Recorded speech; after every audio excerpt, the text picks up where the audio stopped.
Gulshan Holey Artisan হামলা মামলার তদন্তে উল্লেখযোগ্য অগ্রগতি হয়েছে জানালেন ডিএমপি কমিশনার।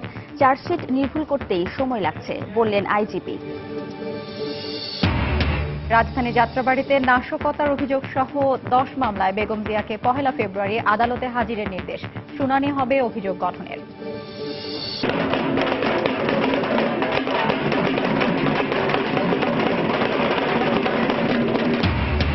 নগরবাসীর অভ্যর্থনায় সিক্ত হলেন সেলিনা হায়াত আইভী। দ্বিতীয় মেয়াদে আনুষ্ঠানিকভাবে দায়িত্ব নিলেন নারায়ণগঞ্জ সিটির। নীতিমালা তৈরির 1 বছরেও বন্ধ হয়নি গৃহকর্মী নির্যাতন। গত বছরে 43 জনের মৃত্যু। নির্যাতন বন্ধে প্রয়োজনে আইন করা হবে জানালেন শ্রম প্রতিমন্ত্রী। এবং নানা উন্নয়ন কাজে সৃষ্ট ধূলিকণায় মারাত্মক স্বাস্থ্য ঝুঁকিতে রাজধানীবাসী। শীতে বাতাসে বেড়ে যায় বিষাক্ত গ্যাস। প্রতি বছর মারা যাচ্ছে 3,500 মানুষ।